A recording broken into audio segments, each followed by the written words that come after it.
If telling you that I'm an overthinker will tell you anything about my personality, take it. In this video specifically, I just really want to share my experience with how I overcame catastrophizing, how I realized what it was and why I was there, how I deal with anxiety, because it definitely comes back. It definitely shows up once in a while and just waves at me with the patterns that I've accumulated to deal with my body and regulating myself. I can now show up to my thoughts and treat them with kindness so I can live a more peaceful, more balanced life. So I don't want this video to be problem-based, sharing my experience how I am so anxious and overthinking. I will give you some actionable steps, some advice, maybe some tips. Maybe you will create your own tips after watching this. It might seem like I have a structured, value-based, strong core where I stand. I try, I really try, I do. But I'm in the middle of figuring this out, so maybe sharing how I overcame my catastrophizing will help you soothe your mind a bit. Let's say I'll be making some tea for myself now, so feel free to do the same. It's gonna be like a calm chat. This is Betty. Hi, Betty. Let's pour ourselves a cup of tea. Lads. My catastrophizing started when I was in my DPDR stage. If you saw that video, you saw that video, you know exactly what I'm talking about. If you haven't seen that video, run. Don't run, you can just walk. I don't know what this tea is exactly, but it's Zizifora. Bestie gave it to me and it's really good. It's in a silky bag, so it's not plastic. It doesn't give you microplastics in your body. Look at this. Smells like exquisite mint, but it's not mint, it's something different.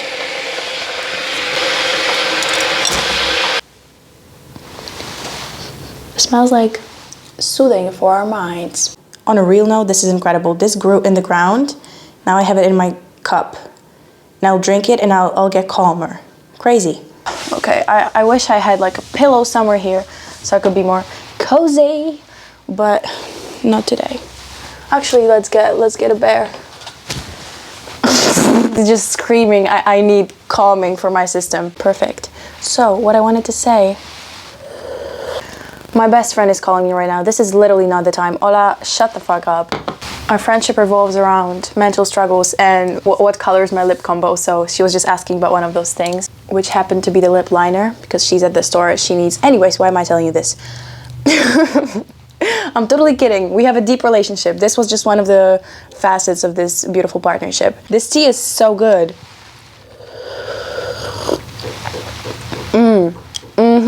Okay, so let's unpack. So, basically, you feel like you're in danger and your body is trying to come up with as many ways, as many scenarios that are the most dangerous, the most horrifying, the most anxiety-inducing, in order for you to be prepared for the worst-case scenario. Makes sense, right? But just understanding this isn't quite enough for you to deal with this heaviness, because while you're in it, it's so overwhelming. You can be shaking. Like, this catastrophizing thing can be so severe that your body just can't handle it.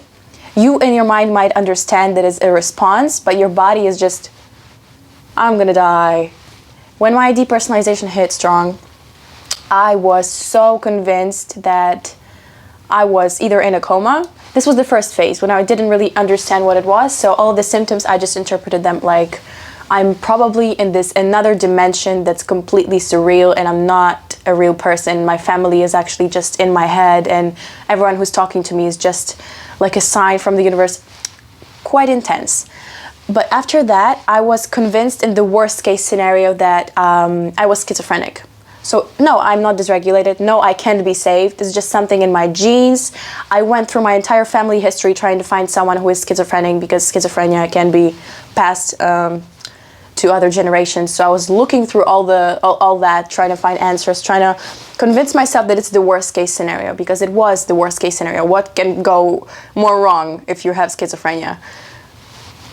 A lot of things can go more wrong. I'm not... Don't cancel me, please. The first step to overcoming this heaviness of the worst case scenario is understanding that it's here to help you. This response, understanding that it's here to serve you, detaches you from fear of that emotion, of that thought, because it explains to you that it's not you. This overwhelming thought, this terrifying scenario that can happen to you, comes into your space to help you prepare for that worst case scenario so you can prevent getting hurt. You will be prepared because this fear collects you. It collects your body, it collects your emotions, it collects all of your responses so that you're very alert and ready to fight. Or flight, or freeze. We talked about this. We know this already. The first thing that I personally did was telling this worst case scenario to someone, so someone can reflect the absurdity of the situation, of the potential danger to you, and help you understand how impossible it is to happen. Like what is the word? How low is the probability? I was trying to look for an adjective, but Ukrainian vibes here. It has very low probability to happen. And you telling this to someone that you trust will help you reflect the absurdity of your thoughts. Not saying that your thoughts are not valid or they're crazy, but it will help you understand how safe you are actually, how everything is happening in your mind, how all of these heavy, painful, suffering thoughts are in your mind. You will never be loved, you will not get into the university, you won't get a good job, you will never find your purpose, no one will ever understand you or your needs, you'll always be lonely. This is all catastrophizing thoughts. It doesn't have to be as intense as I have schizophrenia, It can be anything. Any of your fears are actually catastrophizing thoughts. You're so scared of existing that you're coming up with scenarios that are the worst. My neighbors have the time of their life listening to free therapy. I swear, this is so uncomfortable. Oh my gosh, I'm back. In every situation where you need to fight your fear, it's easier when you approach it than run away from it. Natural common sense. So literally, come into the presence of this fear. What is your worst case scenario? Let's write it out. That's what I did. I kind of subconsciously accepted that I have schizophrenia. I was like, okay, let's deal with it.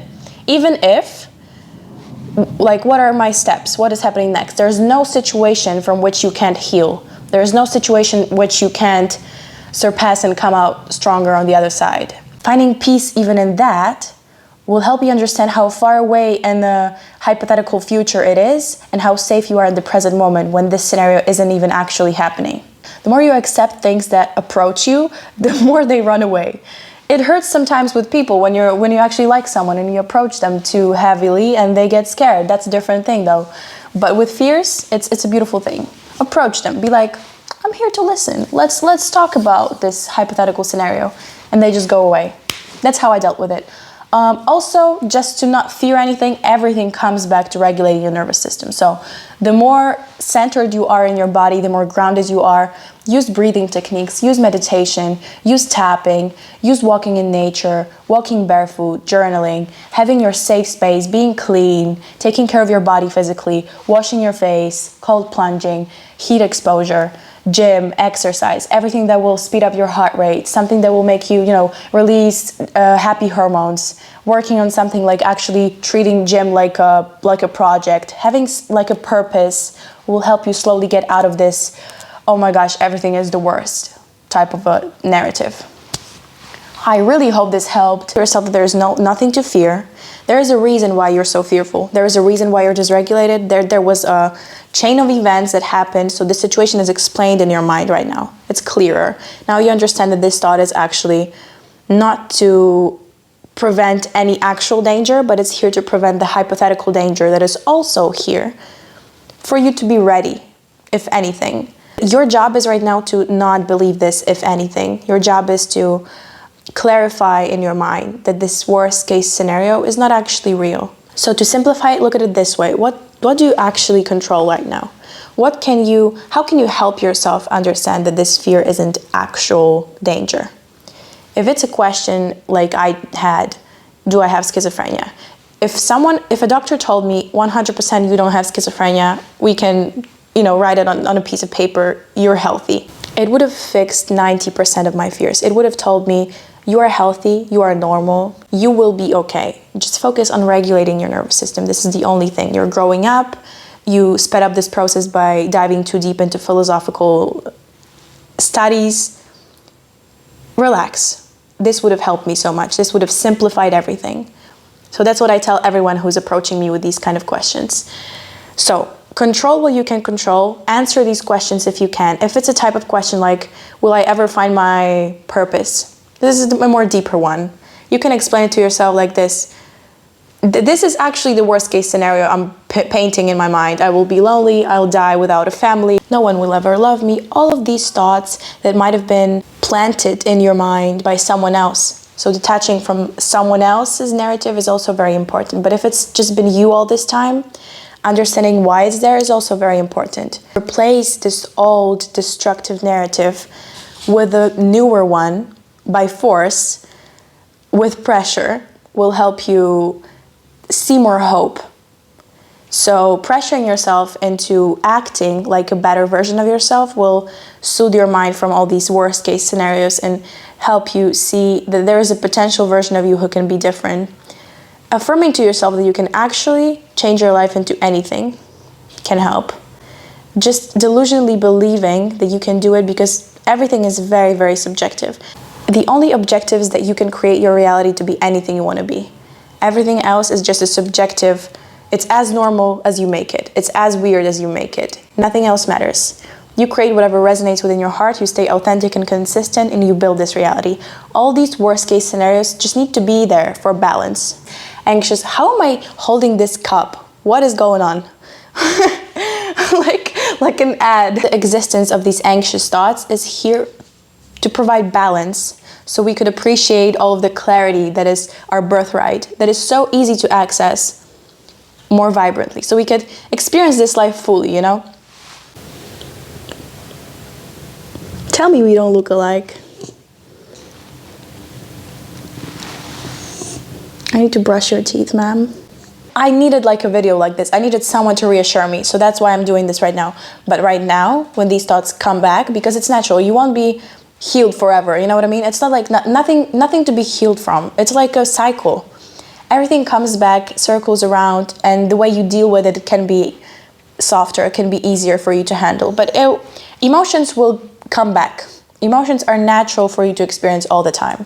Every one of them. So when I get this anxiety wave, when I get these flashbacks, or when I get these anxious thoughts back, it's easier for me to navigate them now from this space of experience and knowledge. What I do right now when it gets too overwhelming is I sit in nature. I don't listen to any music. I don't watch any movies. I try to not spend so much time on my phone. It could be just one day of logging off everything. It can be a whole week. I sometimes do that, very rarely. I should do that more often. With YouTube, it's a lot more difficult now. I spend time in nature. Walking barefoot helps, meditating, breathing.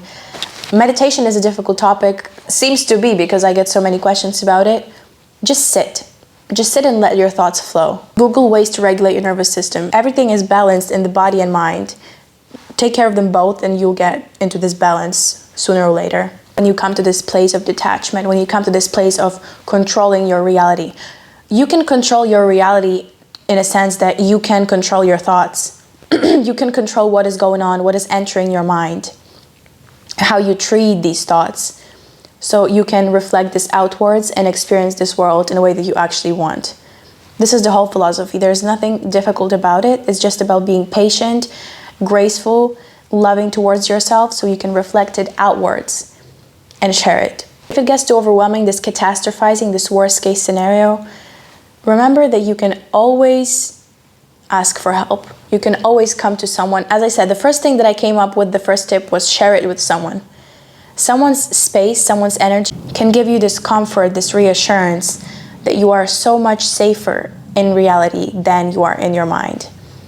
So taking care of your mind will help you see your reality in a more safer way. We're all in this together, so don't even worry.